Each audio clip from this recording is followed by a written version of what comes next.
So, are we going to comment on the fact that the main character of these films looks a little bit like you, right down to his scruffy hair?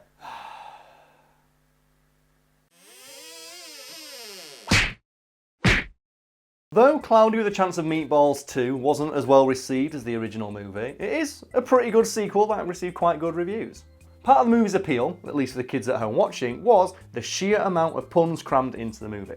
For the people who haven't seen Cloudy with a Chance of Meatballs 2... First things first, go watch the movie, it's alright. It is pretty decent. It's not bad. It's not, the first one's like too good though. It is, but the second one's got good moments in it. Like Berry's adorable. But that's the thing, that's clearly the one. It's like the minions of like Despicable Me. It's like, oh, what got us, like, what did we get the kids with last time? Oh, the minions, focused on the minions. And they moved away from, like, you know, the characters in that movie to, like, oh, the dumbass sidekicks characters. Oh, I just wanted to see more, just like, you know, just Flint just being a dickhead. I love that guy, he's so good. It's the fact that all the kids make fun of him at school. He goes, oh, I've invented, like, basically this spray on shoes that you never need to, like, clean your feet and it's completely indestructible. What a worthless invention. A completely indestructible, like, adhesive spray that can stop, like, basically a cloud-sized machine in its tracks. Spray-on shoes! Ow! How you gonna get him off, nerd? You invented indestructible adhesive spray. Couldn't that be useful, I don't know, instead of windows? Or some shit? Wouldn't people like drive around in cars who've got an indestructible see-through material that can't be destroyed and lasts forever? So it's one of like, the most world-changing devices ever introduced in a film. It's a fucking throwaway gag. Anyway, Oh, yeah, sorry. I was going to say, for people who haven't seen the film, tell us about the Foodimals. Oh, right, yeah. In the film, then they go to an island made of food that has somehow gained consciousness.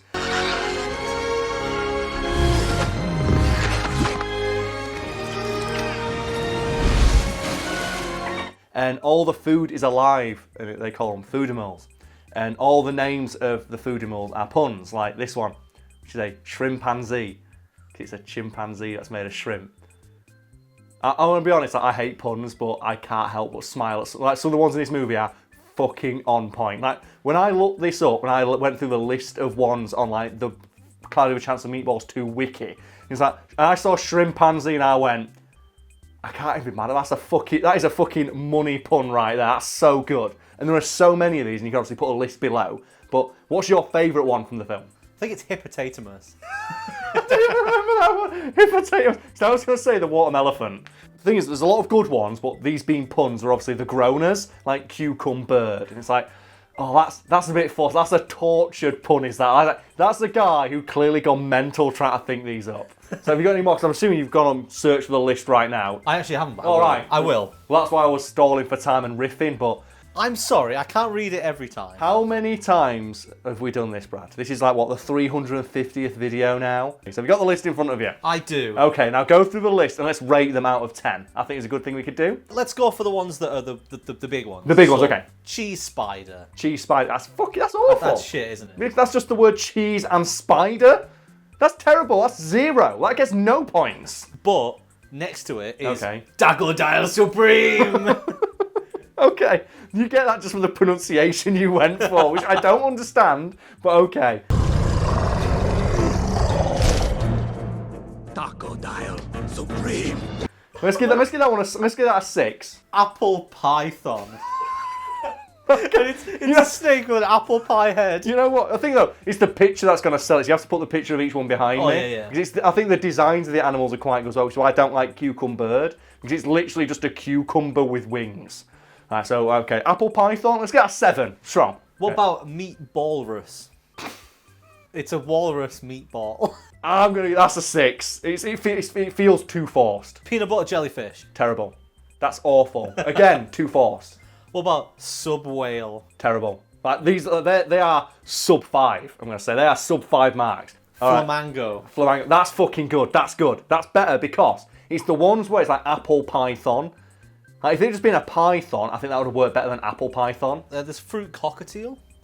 You can tell, like some of them, you can clearly see a guy sat there with like a list of animals and just like a list of food, and he's just like drawing lines between them. And in the middle, it's like JFK's there. He's like trying to connect them all to it.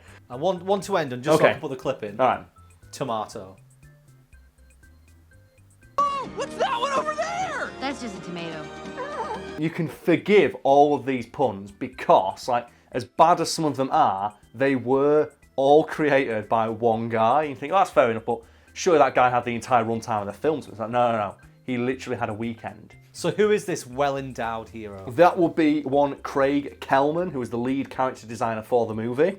And he, like, reported in an interview, like, when they asked him, like, so what about all these Foodimals? Like, some of these puns are pretty good, and some of them are, like, you know, pretty shit. And he's like, oh, well, that's all on me, I'm afraid, because I went home for one weekend, just sat there with notebooks, just scribbling down ideas for Foodimals. And not all of them were winners, but some of them were. So we can get a feel for, like, you know, how Craig Kelman felt during that weekend. Let's try and make one right now. So give me an animal, Brad, or give me a food stuff. I mean, food's probably easy to start with. Okay, so we'll do that, and we'll try and come up with it on the fly.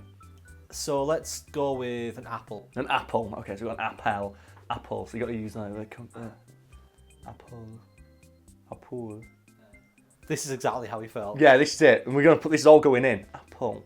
It's an apple, snapple, napple, grapple. Not crab apple. That's an actual thing. You could do a crapple. A crabble. Crabble. Crab apple. Crabble. There we go. Or crab apple if you wanted to like be a dick and do like he did towards the end. But a crabble, that could work. Go on. Food stuff. Go. Gherkin. A gherkin. Alright, so we've got a gherkin, long and green. So you can maybe for a snake, but obviously jerkin, turkin. Turkey? Turkin? Yeah, turkey gherkin. So you go for a turkin maybe. Turkin maybe, yeah. Turkin maybe, that might work. Oh look, it's a turkin. That could probably be the movie. You know what? With some of the ones that made it in, I won't be surprised if that's already in there. Go on, you can tell he came up with some good ones and then just spent the rest of the evening going, turkin? Yeah, there we go. Turkin. Another one, come on. Another food. Oh, another animal. Let's go animal. Okay. Let's go badger. A badger. Okay, so a badger. What animal could be a badger? You do a badger. Food could be a badger. Badger. Flat badger. Flat badger. Damn it, this is really tough. Damn it, Craig Kelman. Why are you so talented? What about a rhino? Brino. No. There's got to be a food that starts with no. I'm putting one. We are really bad at this. No, we should have stopped and actually tried. We should have stopped and wrote some down. Well, we should have done, but we didn't. And that's the really thing. But we can do that now, put a cut in. Okay, so we're back. So, in all seriousness, myself and Brad just went away for 5 minutes and sat down with a notepad and pen to try and think of some. And we've both come up with one or two that we think might work. So, Brad, do you want to, lead us off? What was the one that you came up with? Well, the first one I thought of was just magpie. That could work. A big dumb pie with little wings. That'd be a pretty good one. And what was your second one? Enchinchilada. Ooh, that is good. Enchinchilada, I like that one. All right. So my first bad one was a parrot. Okay. A parrot pear. And the one that I thought might be quite good was a tarantula, but with shawarma. So it'd be a tarantuama. But now if you said enchilada, I'm thinking like a taranchilada. Oh, maybe, which might work a bit better than yours, because I didn't think of that as a food stuff, so now I'm annoyed, because that means that it sounds like I'm stealing yours. But I'm not, but I think taranchilada actually works better than both of ours. So let's just combine both of our ideas and say taranchilada was both of our creation and take credit for it equally. Does that sound fair? I can live with that. Awesome, right, let's continue with the video. That was like the hardest thing. I honestly thought that, because I said to you earlier, we should do some, thinking it would be an easy thing to do. And the best you come up with magpie. And the combined intellects of both of us came up with fucking, you know what, a taranchilada, I think that's quite good. I don't mind that one. So it's just taken us like 5 minutes to come up with one that we think is half decent. Yes. How long did it take him to come up with them, and how many did he come up with? Well, as I mentioned, Kelman spent an entire weekend thinking them up, and he came up with about a total of about 100, the majority of which were cut for time and being shit. And I like to point out that in this movie, there is a sentient marshmallow called a marshmallow, and a tomato called tomato. So just have a think about how bad some of the other puns must have been if they were the ones that the rest of the team looked at and went, they'll do. It's like, I'm just he's like a crazy guy. It's like the bit in Liar Liar where Jim Carrey's like, the pen is blue. Like his wife walks in, just sees him. It's like, honey, are you okay? And he's like, marshmallow. Color of the pen that I hold in my hand is royal blue. Oh, he's just there, like a bag of marshmallows, like putting like cocktail sticks in, trying to make it into an animal, and he can't figure out what it is. He's like, bleh. But yes, myself and Brad would now like to invite anyone who hasn't seen the movie or hasn't seen it in a while to go watch it and just think about when you see those food puns and you feel like groaning at how bad they are. Just remember that they were all thought up in a single weekend by one guy who presumably went insane thinking of them. So seeing as it's tangentially related to what we talked about today, Brad, favourite food, favourite animal. Don't necessarily have to combine them, but since obviously it's an interesting topic to cover, and we always get asked like mundane shit like this on Twitter and stuff, so answer the question now for me. Well, favourite food is an awkward one for anyone. Yes. So I'll go with a few. Anything salt and vinegar I like. A really well-cooked sirloin. That's always delicious. So that's where me and you have to like come to disagreement because I don't like steak.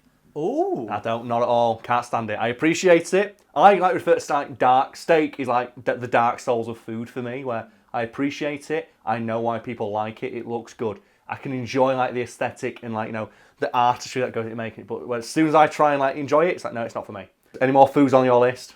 I mean the classics. Pizza's nice. Yeah. Now, favourite animal? Polar bear. Why? What is it about the polar bear? I don't know. I just always like polar bears. I think it's because they're like big fuzzy bears and the cubs are so adorable. That could tear your head off. What about you then? What's your favourite food? Favourite food for me? Wait, I think I know yours. What is it? It's a curry, isn't it? Yes.